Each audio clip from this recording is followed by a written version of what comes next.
What is going on, you guys? My name is Rayge, and we are back today to unpack Marvel Strike Force's newest weekly blog post here. As you can see, very exciting times, especially now. We got some sneak peeks in regards to what's upcoming. The new Ghost Rider that's also joining with the events that's going to be upcoming. So having said that, let's break it down.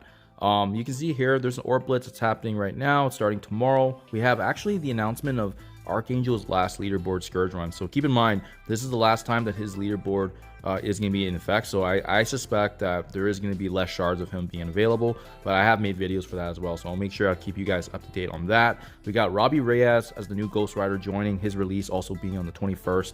Then we also have these energized orbs and raiding with Bifrost characters. And keep in mind, this is for the Hala 0051 event, which specifically features shards of Miss Marvel Hard Light. So we'll definitely be taking advantage of that, and as well another blitzing with Eternals.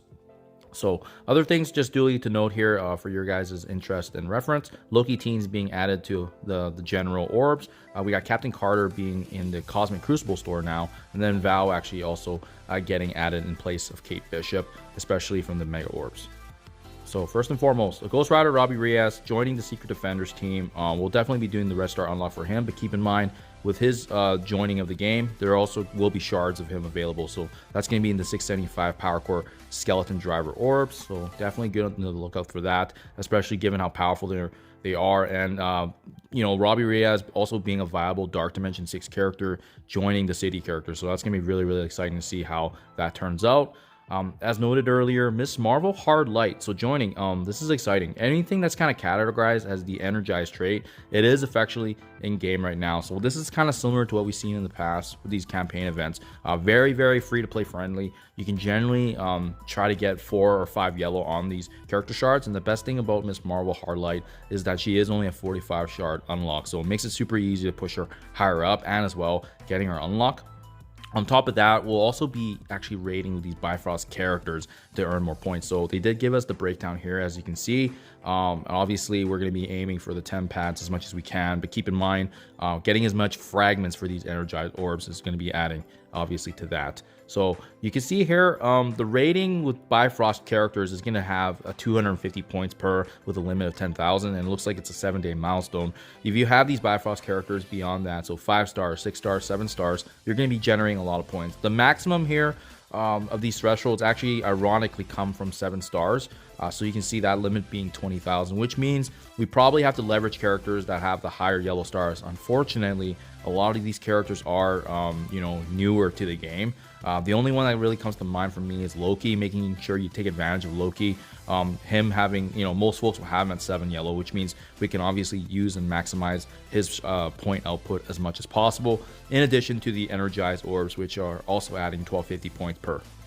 Just something to be mindful of with these events. We always see these like leaderboards that are quite competitive, but yeah, some really good materials here, obviously, with the augmented gear, especially if you're bringing them up to gear to 17 and 18.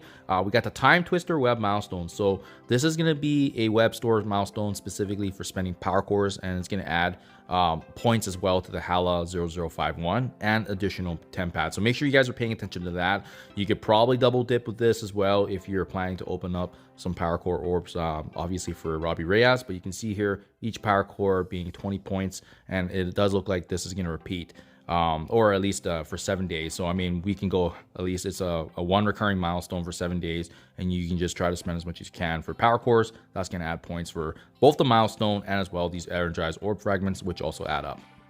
Endless Time Blitz Quick Rumble. So Eternals, pretty simple. We're going to be getting more shards of them, but you'll be getting obviously extra points with them. Obviously, we want to aim for the 10 pads as much as we can, and again, Eternals are going to be giving you those extra points there.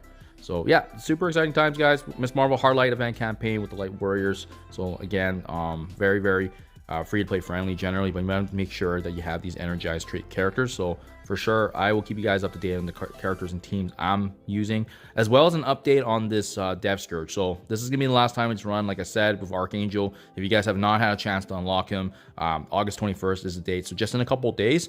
I'll do a quick review and see what the best teams and synergies, again, if anything's changed. But you know, generally, I think this one was definitely more you know, free to play friendly in the sense that less characters were actually needed, because, you know, if you had Ravager minions with the Mercs, they actually worked really really good for the first couple nodes. And then the remainder of the traits were actually pretty reasonable based on what we saw. So the only thing is, if you never had a chance to obviously enroll in his event, this would be a great opportunity to get an unlock for him, especially before we see how these scourges are going to change going forward. And we would also expect that then that means in September, Red Hulk should be coming for his final, the Gamma Scourge as well. So, the War Scourge that will give us more shards of him, obviously, to wrap things up, and then we'll get some more additional details on that. Val's appearance update, they've actually activated this option to toggle on and off, so it's really good to have there. We got the Symbiote fan voting, if you guys haven't done that already. I think Silver Surfer, last time I checked, was leading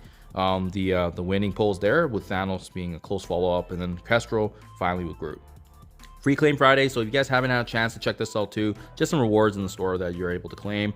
Make sure you take advantage of that, just because every day does reset, and Fridays they usually give a little bit extra more points too. That's it for now, guys. Short and sweet update here, but I'll keep you guys up to date with the character unlocks, as well as how we're going to be preparing for these events in the coming week. Thank you as always, and I'll catch you guys in the next one.